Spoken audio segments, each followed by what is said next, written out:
どうもお前だよ。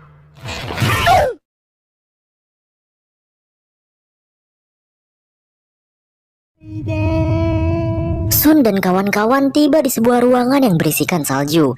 Lalu tiba-tiba sesuatu jatuh dari langit. Itu merupakan seekor beruang raksasa putih yang menggunakan skibor. Makhluk apa sih yang gak aneh di film ini?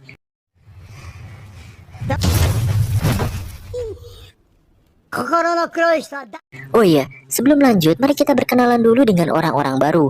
Cowok keriting dengan baju zebra namanya Yukio, cowok jaket merah namanya Kotaro, dan cowok jaket hitam namanya Eiji. Beruang tersebut benci akan kebohongan, dan di game kali ini mereka hanya perlu menjawab pertanyaan dari si beruang dengan jujur agar bisa menang. Tapi, apabila ada yang berbohong, maka mereka harus memilih salah satu dari mereka untuk dikorbankan. Pertanyaan pertama, makanan apa yang kamu suka? Wah, gampang sekali ya. Satu persatu peserta kita menjawab. Dan setelah selesai, Niku.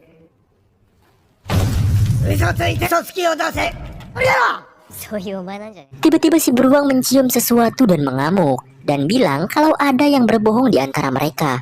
Jadi, mereka diberi 2 menit untuk menemukan si pembohong itu.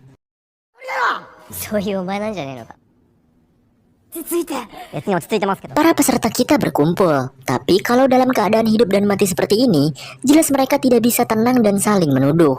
Saat waktu tinggal tersisa 1 menit, Eiji langsung menghampiri Yukio yang mengaku kalau makanan kesukaannya adalah seledri. Seledri maksudnya. Karena disangka aneh, Eiji mulai menekannya. Tapi Yukio menyangkal dan berkata bahwa selera orang berbeda-beda.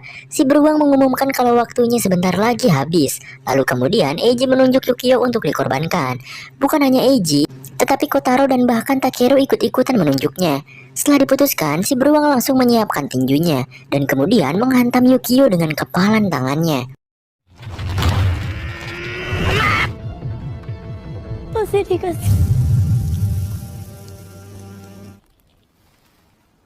Yukio mati, badannya gepeng dan menyatu dengan salju. Dan setelah ini, kita berlanjut ke pertanyaan kedua yang tak terduga, yaitu apakah kamu menyukai Takahata Shun? Aneh ya, apa sih yang gak aneh? Eiji dan Kotaro langsung menjawab tidak, tapi tak disangka-sangka Takeru menjawab iya. Wadaw.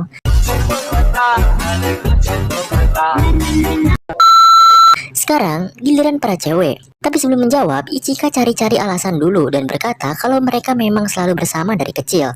Jadi wajar kalau dia bilang iya. Sementara Soko, dia langsung berterus terang mengaku kalau dia menyukai Sun. Sun kaget gitu, tapi Ichika justru lebih kaget lagi. Sekarang giliran Sun yang menjawab. Dia berpikir selama beberapa saat, kemudian menjawab tidak. Tak ada satupun bagian dari dirinya sendiri yang ia sukai. Semuanya sudah menjawab. Namun rupanya kali ini si beruang mencium bau-bau kebohongan lagi. Dimulailah kembali babak saling menuduh. Ichika mencurigai Takeru karena rasa sukanya pada Sun. Tapi Takeru menjawab bahwa rasa membunuh itu sama dengan cinta. Gaji gitu kan anak ini teh. Kotaro menuduh Sun, tapi Sun tak lekas menjawab. Waktu semakin menipis. Lalu si beruang memberitahu bahwa ternyata ada impostor di antara mereka yang bertujuan untuk membunuh semua orang.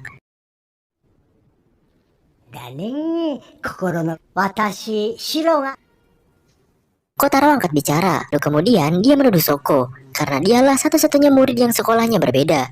Sun dan Ichika berusaha menyangkal mereka, namun ketika waktu sudah mendekati 0, pada akhirnya Kotaro, Eiji, dan Takeru lagi-lagi menunjuk tumbal mereka, yaitu Soko. Soko yang sudah tak punya harapan kembali mengungkapkan perasaannya. Pada Sun. Dia benar-benar menyukainya. Soko mendorong Ichika yang berada di dekatnya. Lalu kemudian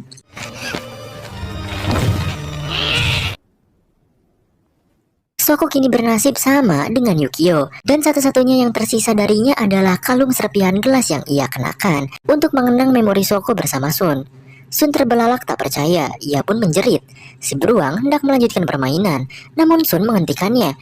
Ia berkata bahwa dia sudah menemukan si pembohong yang sebenarnya, dan yang menjadi sasarannya tidak lain dan tidak bukan adalah si beruang itu sendiri. Takeru tertawa, ternyata dia pun sudah tahu dari awal. Permainan ini adalah kebohongan dan informasi soal adanya impostor di antara mereka juga adalah kebohongan. Sun juga berkata bahwa si beruang itu sebenarnya bukanlah beruang putih. Sun bisa tahu dengan melihat darah Soko di tangan si beruang. Darah tersebut membuat warna putih di tangannya luntur. Ternyata dugaan Sun benar, dan si beruang bukanlah beruang putih, melainkan beruang hitam yang jahat. Si beruang pun mengamuk dan berusaha menyerang para peserta. Tetapi untungnya mereka bisa menghindar dan lolos dari terkamannya.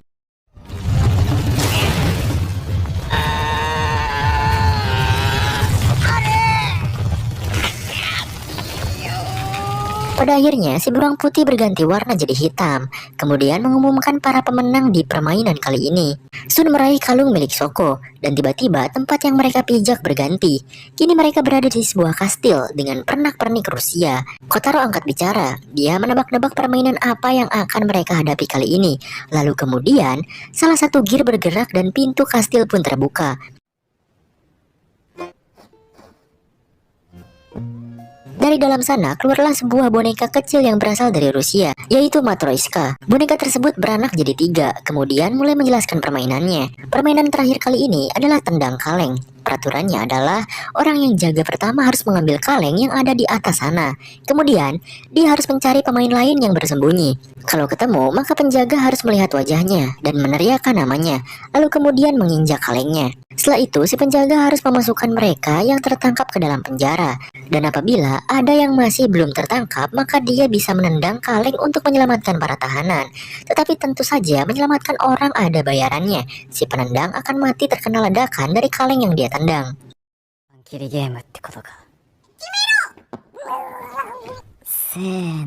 Bagi penjaga, syarat untuk menang adalah menangkap minimal 3 orang.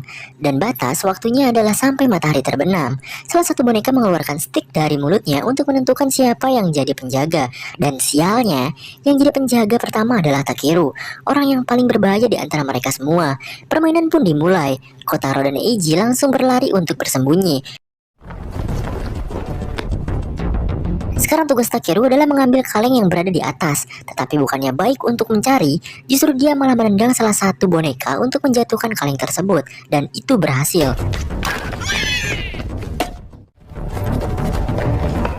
Setelah meletakkan kaleng di lingkaran, Takeru langsung melesat berlari, mencari para pemain yang sedang bersembunyi.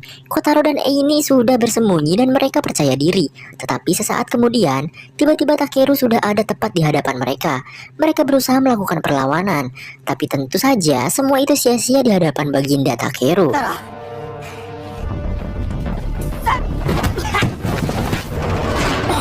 Kotaro dan Eiji berhasil dikurung dan kini saatnya Takeru mencari Sun dan Ichika. Mereka berdua berada di loteng dan tengah membuat tali untuk melarikan diri. Namun Takeru dengan cepat menemukan mereka. Ichika berusaha menahan pintu. Namun sebelum sampai pintunya sudah terbuka. Takeru berhasil masuk dan Ichika pun tertangkap. Sedangkan Sun, dia berhasil kabur dan tidak diketahui keberadaannya.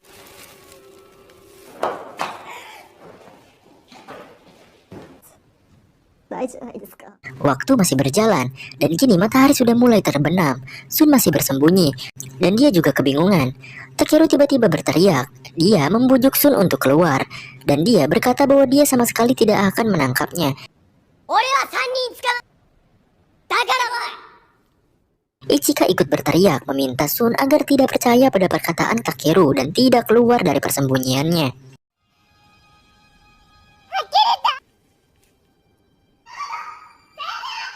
Sun merenung, ia pun kembali mengingat perkataan Ichika yang memotivasinya. Lalu kemudian, dengan nakama no chikara alias kekuatan pertemanan, Sun bangkit dari duduknya.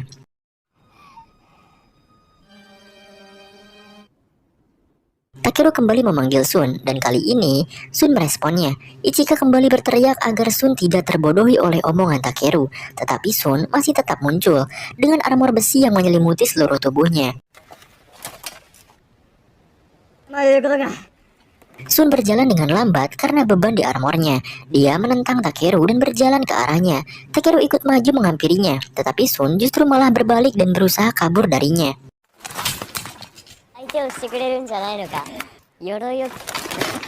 Sun berhenti kabur karena menemui jalan buntu dan Takeru langsung membuka helm di kepalanya. Sun berhasil tertangkap dan Takeru mulai berjalan menuju kaleng. Tetapi sebelum dia bisa menjauh, langkahnya tertahan. Ternyata Sun mengikat perutnya dengan rantai dan Takeru tidak bisa maju sama sekali.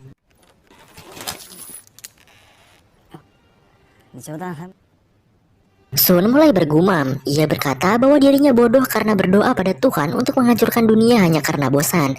Dia sadar bahwa semua orang berhak hidup dan mereka memiliki sesuatu yang berharga. Dan hari-hari yang ia pikir membosankan merupakan yang terbaik dibanding segalanya. Saat Takeru mulai menariknya, Sun langsung bertindak. Dia menceburkan dirinya ke laut. Otomatis Takeru yang terikat akan ikut terseret juga.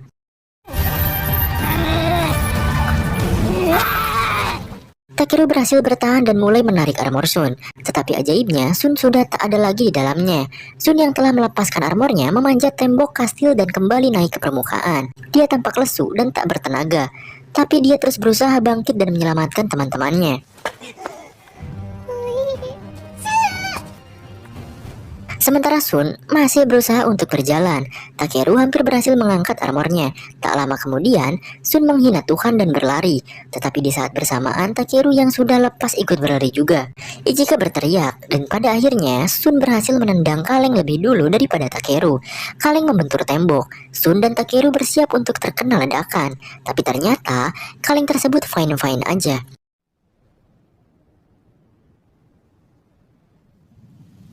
Matahari terbenam, dan boneka Matroiska mengumumkan berakhirnya permainan, dan pemenangnya adalah Sun, Ichika, Eini, dan juga Kotaro. Takeru tak terima akan kekalahannya.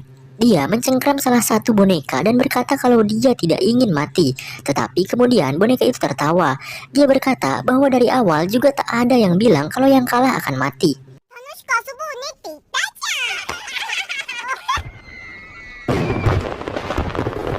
Kembang api muncul dan mewarnai langit yang gelap, dan sebagai hadiah untuk membereskan permainan, mereka semua diberi es krim untuk dinikmati bersama.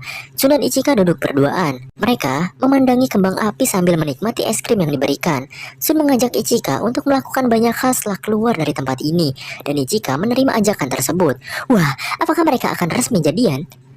Saat sedang asyik bicara, Sun menoleh pada Ichika dan diam tertegun sambil memandangi stik es krimnya. Lalu kemudian berkata kalau dia sepertinya tak bisa menonton film bersama-sama. Es krim milik Sun meleleh dan terjatuh. Rupanya di stik es krim tersebut tertera sebuah tulisan. Sesaat kemudian, para boneka kembali berbicara. Mereka berkata bahwa untuk sampai ke titik ini dibutuhkan kepintaran, kekuatan, kreativitas, dan juga kerja keras. Tetapi, yang terakhir dan paling dibutuhkan adalah sebuah keberuntungan. Ternyata, tulisan yang tertera pada stik es krim mereka adalah penentu apakah mereka akan selamat atau mati di akhir permainan ini. Dan yang berhasil mendapatkan stik untuk selamat hanyalah Sun dan Takeru. Ichika di saat-saat terakhirnya mengungkapkan perasaannya. Dia berkata bahwa dia juga sedikit menyukainya.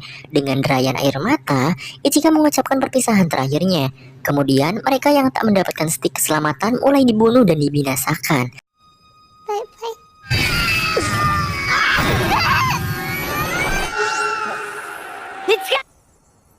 Sun terbelalak tak percaya. Pada akhirnya, dia dan Takeru lah yang keluar sebagai pemenangnya.